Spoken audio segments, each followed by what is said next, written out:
Hello, and good morning. Today we have a special guest on the show. It's Oliver Meng with the UN Council, and we will be speaking with him about the current state of North Korea and how the United Nations Council should approach it.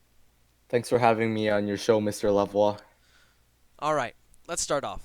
Mr. Meng, do you believe that the UN Council should intervene in the many human rights violations that have occurred and are still occurring to this day?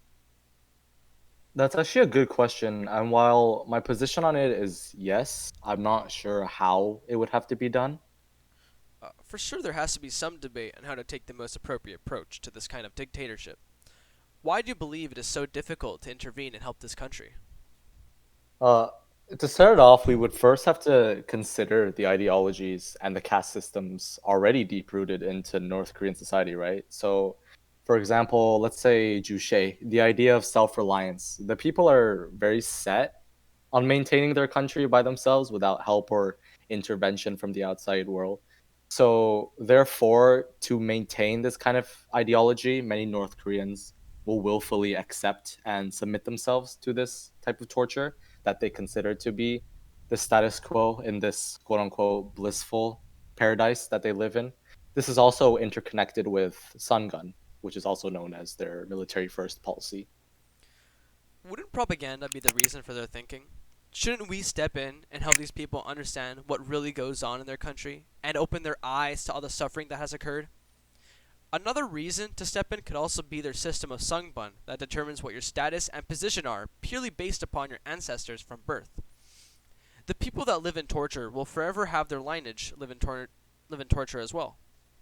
I mean, but the thing is, we're playing a very difficult and meticulous game of chess with their supreme leader and government at this very moment, with impending threats of nuclear weapons and potentially worse human rights abuses than we would have thought within the borders of their country. We're kind of treading on thin ice here. Yeah, I could agree with that. It must be very intimidating as well, I would think. Having a man with that much power is terrifying for anyone. It is somewhat understandable, though, why they hold so dearly to their nuclear weapons, because without them, they are then put at a very high risk of being destroyed due to their country being so small. One video I watched from 60 Minutes Australia had someone mention that they'd potentially be destroyed by the United States if they lost their nuclear deterrence.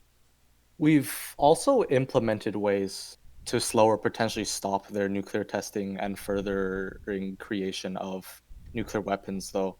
One of these ways is that we have put a cap on their imported refined petroleum to just 500,000 barrels per year, and that additional caps would be put on if they decide to test another nuclear weapon. So, in turn, they're kind of in a paradox, which it would further damage their economy. And we have given them a choice between sustaining a healthy economy or enhancing their weapons of mass destruction.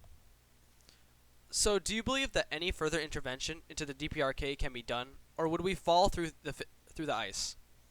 I mean, at this point in time, any further advances from the UN Council that haven't already been put in place could be detrimental to the rest of the world.